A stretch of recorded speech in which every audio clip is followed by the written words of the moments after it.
the wedding that shook the stars. The great station of Celestra Prime glowed like a jewel above the gas giant, its halls filled with dignitaries from across the galaxy.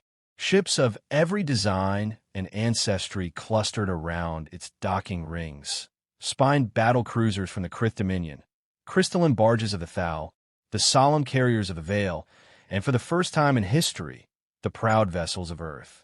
Inside the station's ceremonial chamber, the air was thick with incense and whispers. Today was not merely a wedding. It was a statement. Humanity, the youngest species to step into galactic politics, was marrying its ambassador to one of its finest linguists in front of the galaxy itself. Alara Vance stood tall despite the murmurs around her.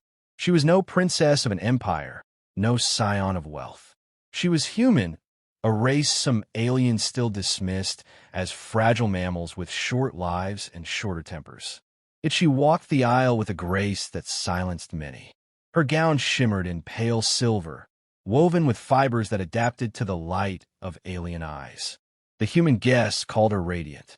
The alien guests, though unwilling to admit it aloud, found her presence commanding. At the far end, waiting with a calm expression carved from steel, stood Ambassador Marcus Hale. His reputation preceded him.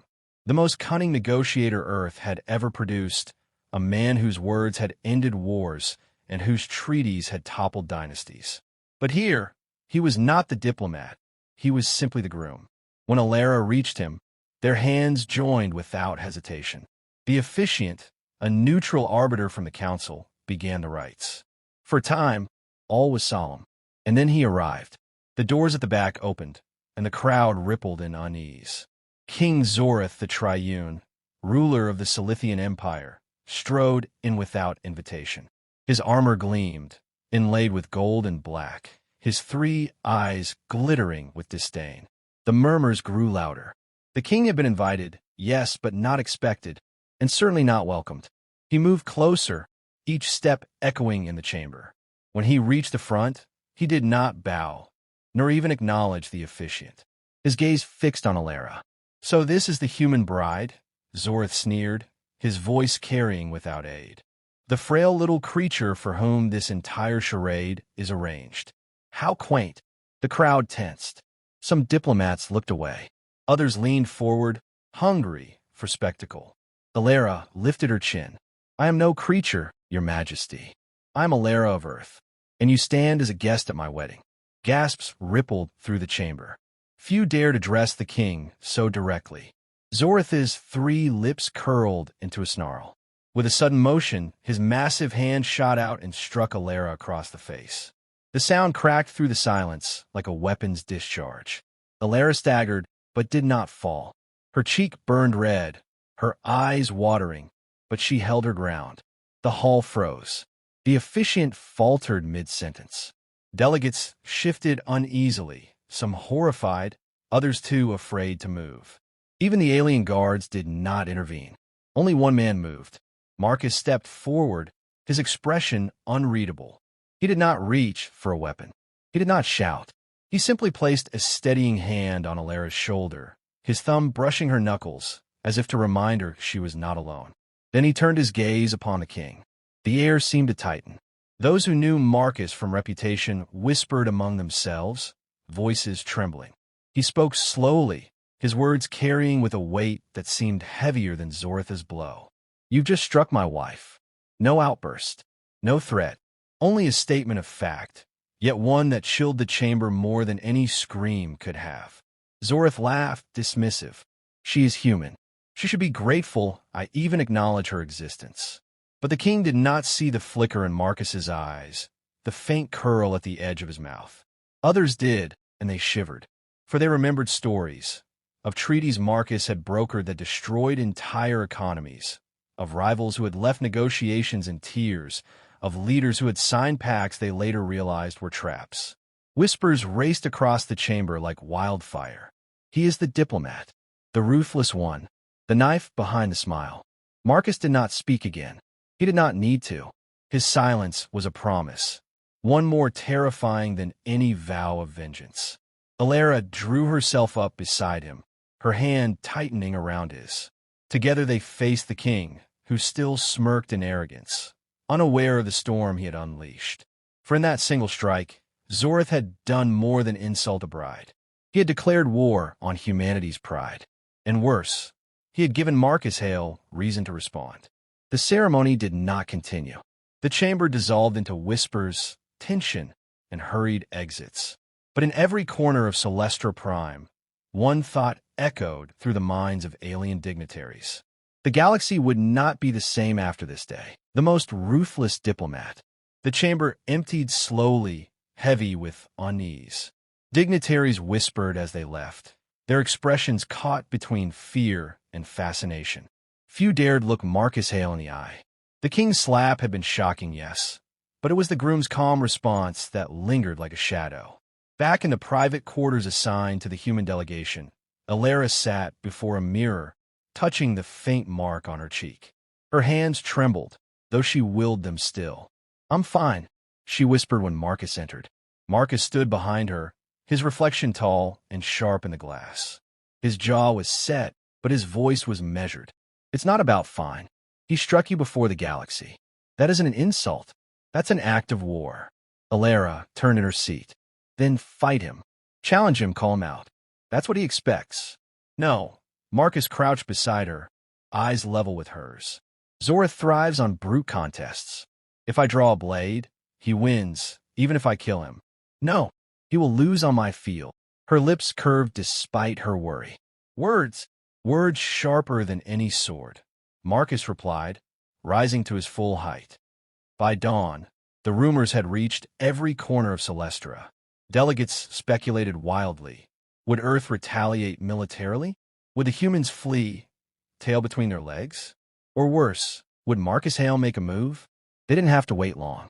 At the council's morning assembly, Marcus walked into the circular chamber, cloak trailing like a banner. Behind him came Alara, unbowed despite the bruise still visible on her cheek.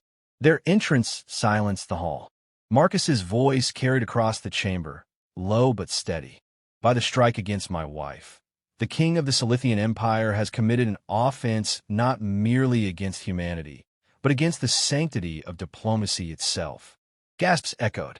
He wasn't just appealing as a husband. He was invoking galactic law. "I invoke," Marcus continued, "the right of reprisal, recognized by this council since the Pact of Dawn. The insult must be answered. The debt must be paid." The counselors stirred. The right of reprisal was ancient, almost forgotten. Few used it, for it was dangerous. To invoke, it was to declare that reparations, or vengeance, were now lawful. King Zorith, who had entered late, barked a laugh from his throne. "You overreach, ape. No one here will recognize your primitive whining as law." But Marcus had anticipated this. He produced a crystal tablet, glowing with inscriptions in a dozen alien tongues. He read them aloud, shifting seamlessly from one dialect to another. Vale clicks, thal harmonics, Krith guttural growls. Each phrase confirmed the same truth. The right of reprisal still stood, ratified by every empire present, including Zorith's own ancestors. Murmurs spread. The trap was sprung. Marcus pressed the point. "You struck my wife in arrogance. You thought the galaxy would look away. But your empire's trade flows through human quantum relays. Without them, your fleets sit idle, your colonies starve." Zorith's 3 eyes narrowed. His ministers shifted nervously. Marcus allowed the silence to stretch before he delivered the blade hidden in his words. "As of this hour, Earth suspends all access to relay channels for the Silithian Empire. Every contract, every shipment, every transmission, halted." The chamber erupted. Delegates leapt to their feet. Trade officials began whispering furiously to aides. Silithian vassals stared in horror, calculating how long their food reserves would last without the relays.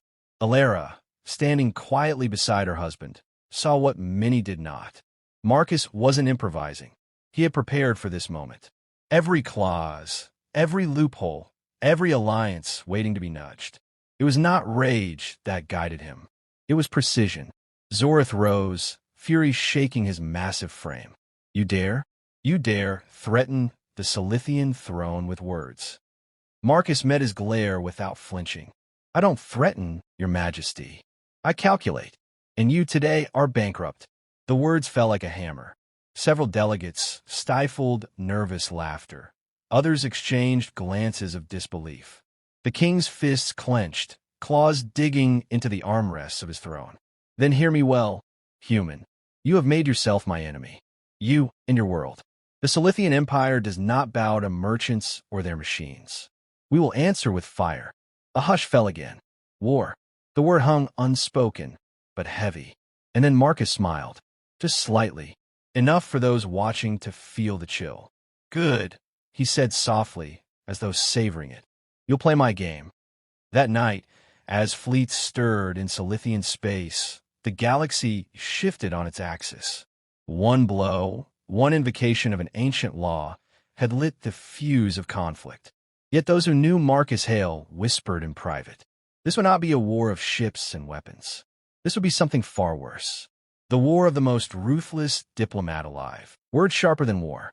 The Silithian war machine stirred like an ancient beast roused from slumber. On Zorith's orders, fleets mustered in distant sectors, engines burning bright against the void.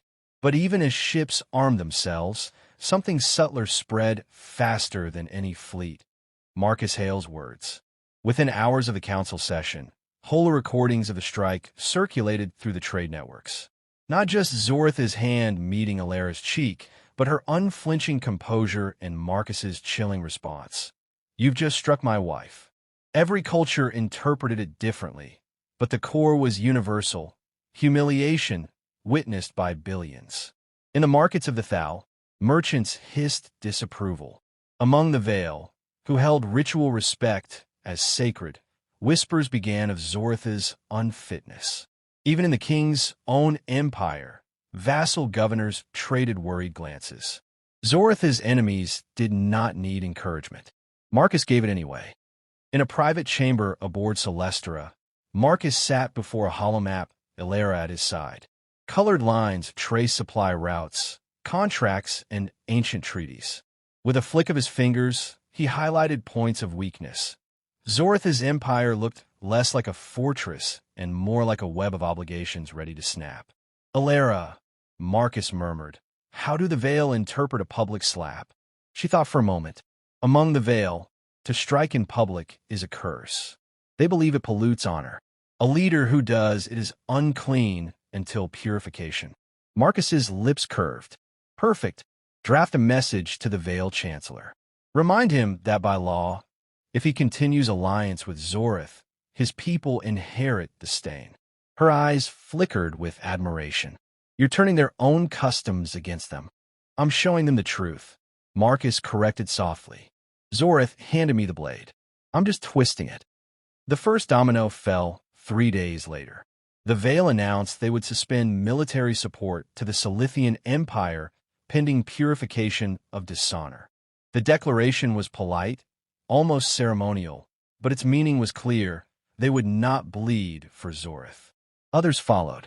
The Krith Dominion, eternal rivals of the Silithians, seized the opportunity, declaring their neutrality while quietly opening trade talks with Earth.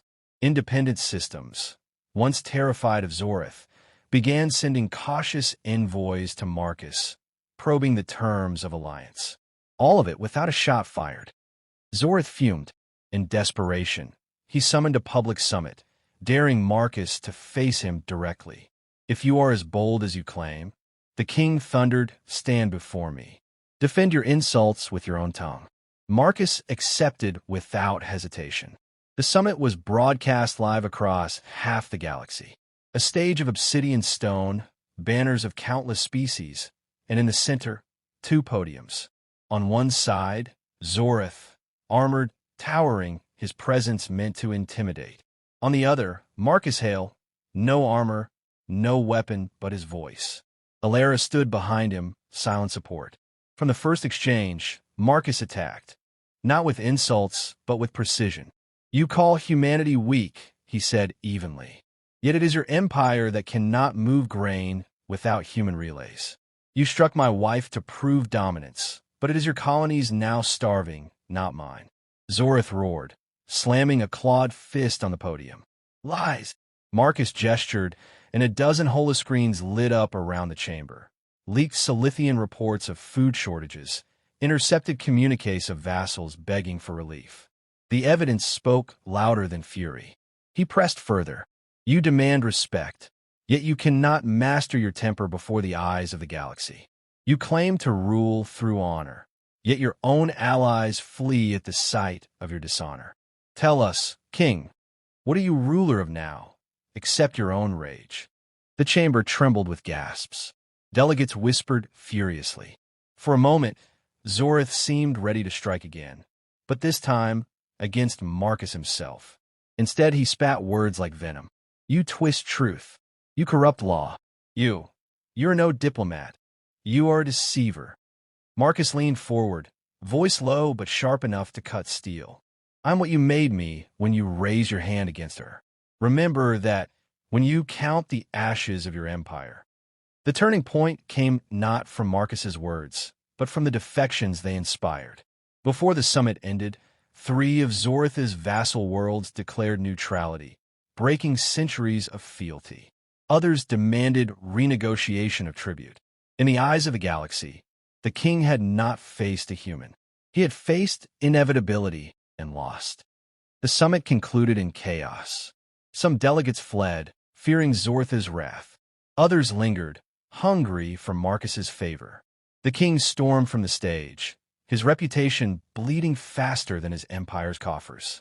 Alara touched Marcus's arm as the crowd parted for them. You've humiliated him. He won't stop now. He'll want blood. Marcus's gaze stayed fixed on the departing king. His expression was calm, but his eyes burned cold. Then he'll have it, but not on a battlefield. He'll drown in the ink of his own treaties. The galaxy held its breath. The war was no longer of fleets and weapons.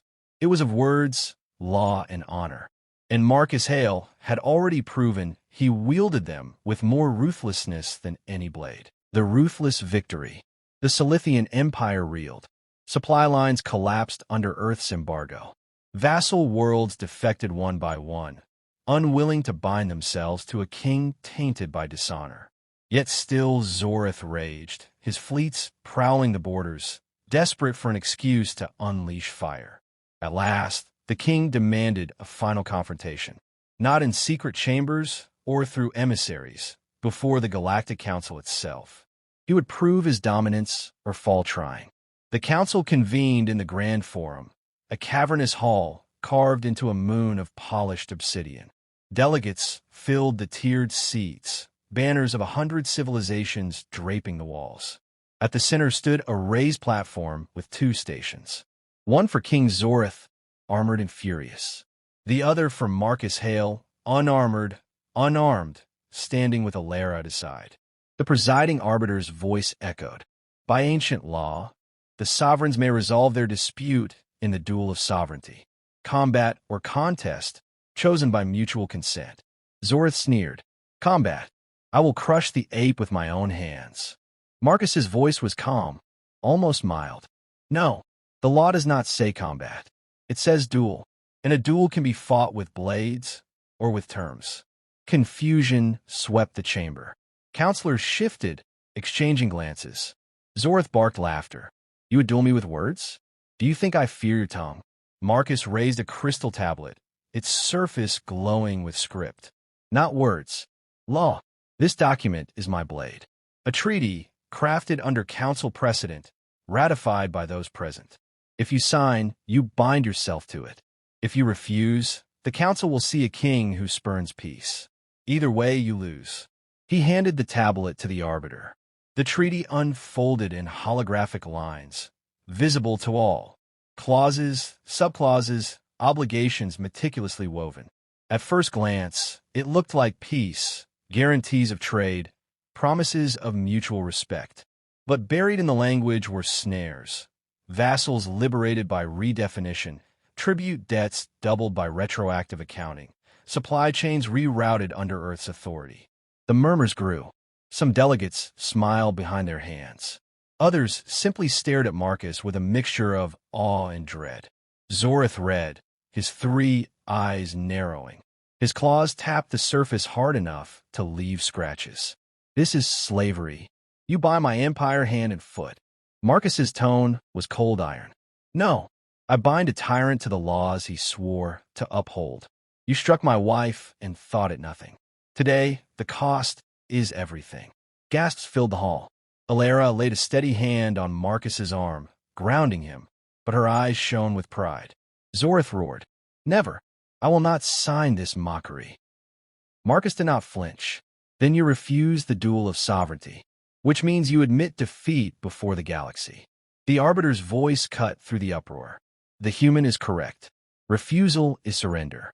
The law demands recognition." Zorith froze. Around him, the galaxy watched. His own vassals leaned forward, waiting. If he refused, they would abandon him openly. If he signed, he lived, but his empire dissolved in the ink of his own hand. The king's chest heaved. His claws twitched. And then, with a guttural snarl, he seized the stylus and carved his name into the treaty. The holographic script sealed in blazing gold. It was done. A silence like a held breath filled the chamber, then shattered into chaos. Delegates cheered, whispered, or stared in shock. The Silithian ministers paled as they realized the treaty's weight. Entire provinces gone, fleets shackled, economies crushed. Zorith dropped the stylus, his shoulders shaking with fury. "You think this victory will last? I will tear it apart." But even as he lunged toward Marcus, his own guards seized him, not in loyalty to Marcus, but from terror of what defying him would mean now. Marcus spoke over the commotion, his voice calm, final. "You struck my wife to shame humanity. Instead, you made her name the banner under which your empire collapsed. Remember that, in the silence of your throne." Zorith's roar echoed as he was dragged away, but it sounded less like a king and more like a beast in chains. After the chamber emptied, Marcus and Alara walked the halls hand in hand. She looked up at him, her cheek healed, but the memory still sharp. "You didn't just win for me. You changed the galaxy." Marcus's expression softened for the first time in days. "I only defended what was mine. Everything else was inevitable." They stepped onto a balcony overlooking the stars. For the first time since the wedding, Alara smiled without fear. And across the galaxy, in whispers and headlines, the name Marcus Hale spread, not just as Earth's diplomat, but as the man who had brought down a king without firing a single shot. The galaxy had learned a lesson it would never forget. Humanity's strength was not its fleets or weapons, but the ruthless resolve of a husband defending his wife.